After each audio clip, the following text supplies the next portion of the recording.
Una naman ang pitasan ng mga pagkain sa mga puno-puno ng probinsya. So ayan, so excited ako kaya nagbalik na ako ng ganito kasi alam ko mapapasabak na naman tayo sa init. O grabe, di ba? Kaya eto ngayon ay punta tayo sa Fukushima Ken, sa probinsya ng asawa ko, guys. Di ka samahan niyo ko, guys. So ayan guys, pagkasama ko si Papa, ay kinikiri ako naman dito kay Papa. Oh my God, nakasama na naman kita. Ayan. So ayan guys, habang bumibiyahe kami ngayon, ay medyo malayo-layo po talagang aming bibiyahihin. Dahil aabutin po kami ng 198 kilometers, makarating na kami doon. Ayan, nakarating na po kami dyan sa probinsya. So, nandito kami sa likod ng bahay, bumaba. Dahil dyan po talagang entrance namin bago makarating sa bahay. Ayan. Siyempre, sisilipin ko pa yung aming likuran. Kung ano ba pwede pakinabangan dyan. Kasi alam niyo naman guys, ay sa bundok ay maraming pagkain ka makikita. So, ayan. Talaga namang ako suguto dito ako nung makita ko guys. Ayan. Ayan po yung mga nakita ko, may mga dahon na tagang sungot-sungot ito makikita. Ayan po ay ang kinukuha naming tara no mi. So ayan, samahan mo kang kumuha. Ayan po ang kinukuha namin dito sa bundok, yung ganyan. Pinakasunggot ng halamang may tinik. Ayan, aka na yan. Papa ka na yan, choday. Ayan. Ito po, ayan po ang kaning kinakain namin. Masarap po siyang ginagawang tempura. Ayan, hindi niya makuha kasi sobrang liit niya. Napakataas ang kanyang kukuhanin. O, diba? Ito naman ang height niya, o. Ako kinukuha namin. O, diba? Ayan po ang aming kinakain. Tara namin kung tawagin. Ayan. Guys, dahil wala nga po tayo sarili natin mga photographer o video photographer dyan, ay ako naman ay nag-video ng sarili ko. Ayan, sa sobrang taas niya ay ako ay nahihirapan dahil nga po sobrang tinik niyan ay tinulungan na akin ng aking jowawa. O diba, ayan, kilig naman to that ako dyan. O diba Papa? Tagang si Papa ayaw niya akong nahihirapan talaga kaya kilig to the bone. O Papa, baka naman. O diba? So, sabi nga, pasirap at ginawa, magkasama kayo, may tinikman niya, kailangan pareho kayong matinik. O, diba? So, ayan, na tinikbo kami pareho dyan, pero dahil butit, meron naman siyang dala pang karet, ay natulungan niya akong para makuha iyan. Pinakatok-tok ng puno na yan, yung nakuha kong tara no mi. So, ayan, o, diba? Dumaan siya. Hindi niya alam na may, ayan, o, diba?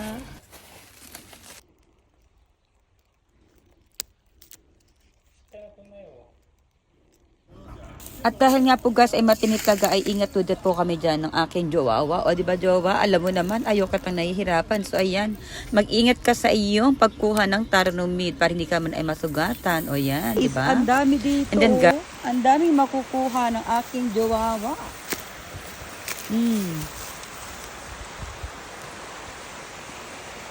So, ayan guys, ang aming kinukuha. Ang dami ilalagay eh. Oh. Lucky. Sige, tagasali lang ako dito.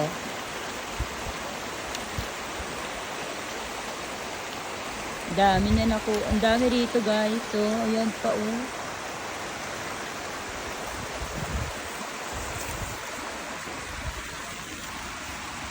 Ay, kudo ko.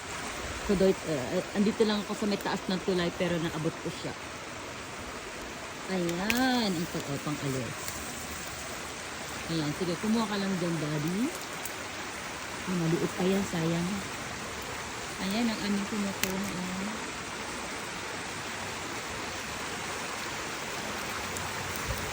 Ito ko, kuchika kuste, choda, at si Yaro.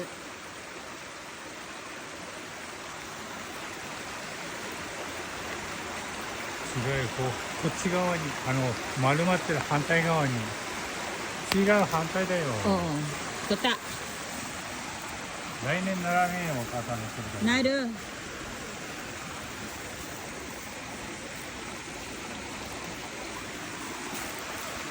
So guys, ang dami namin nakuha dito. Oh, ito. Dito maraming tara numi. Ayan, ilagay na natin to. Kapag nangungawa kayo guys ng taranumi, ay beware kayo dito kasi ang dami yung tusok-tusok. It means, yan, ibig sabihin yan ay pinapangalagaan ng puno na to yung kanyang yung pwedeng pakinabangan. So ayan, ang dami niyang puno. Pero isang puno lang yan, pero ang kinukuha lang namin ay itong pinakatuktok niya. After nyan, ay mga May, ay nag-aano na yan, nagdadahon na siya ng malalaki. Kaya kailangan kuhanin mo siya ng ganyan para nun, pag kasi lumabas ka na ilang araw pa yan, hindi mo na makakain niya kasi ano siya, matigas na yan guys. Kaya kukuhanin natin. Kasi mahirap kuhanin talaga ang taro numi dahil marami siyang tinik-tinik. Aray, natinik ako. Ayan. Oh, ayan. So, kailangan natin mag-iwan ng ganyang dahon para sa susunod ay pwede pang lumabas kan ulit. Ayan, di ba? So, ayan guys, naganda nga po ako ng mantika. Diyan na excited na kumain ng aking papa. So, chinek ko muna kung pwede ko na ilagay dyan ang ipipirito ko. So, ayan. So, naglagay lang po ako ng harina dyan, itlog. Saka nalagyan ko rin siya ng yelo para naman ay maluto siya at crunchy. So, ganyan po ang pagluluto ko ng tara numi. Isa-isa ko siya inilalagay sa mantika. Para naman guys ay maging malutong at ma-crunchy siya. Dahil nga po ay ayan po ang gusto ng aking jowa. O diba? O diba papa, alam mo naman. Baka naman. O diba? Naglutuan ko siya ng ganyan kasarap. O diba? Yan pa lang po ay ulam na namin. Para lang may masabi ko na talagang may buhay at may makakain sa bundok. Basta't mamundok ka lang ay kakayan. Meron tayong ikabubuhay. So ayan guys, na pinipilito ko pa yan habang naghihintay ko at check ko pa yan syempre naman. At iwasan mo guys na masunog yan para hindi malasahan mo ang pait ng pinirito mong tempurang tara numi. Ayan.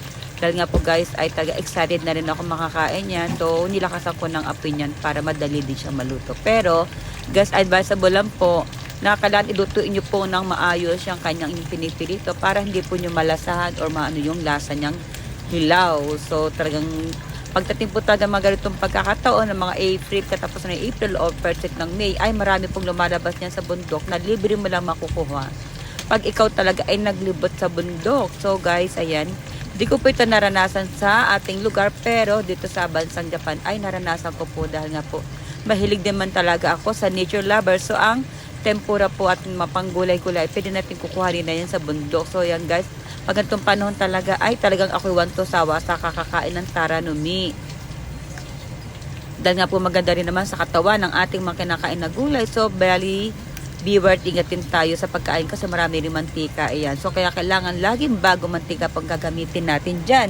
So guys, ayan, talagang hindi na ako makapaghintay at talagang gusto ko na matikman yung bagong kuha naming tara numi.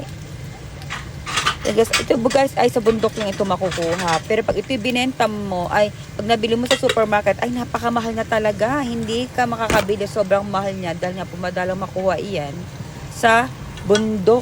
Ayan, kaya guys, pagka ganitong panahon talaga ay talaga nakipag-unahan na kami. So ay natapos na guys ang isang batch. Susunod naman ilang pangalawang batch.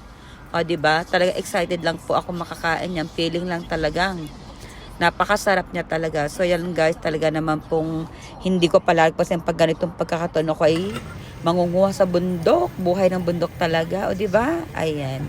So natapos na po ang pangalawang batch. So luto na pong ating tara numi at saka nga po guys, ay pwede natin siyang kainin anytime basta tayo ay masipag lang talagang mamuhay at magpakakita ng pagkakakitaan o pagkakapagkain sa bundok ay talagang hindi ka magsasawa at may less gastos pa yan. Salamat sa bundok namin.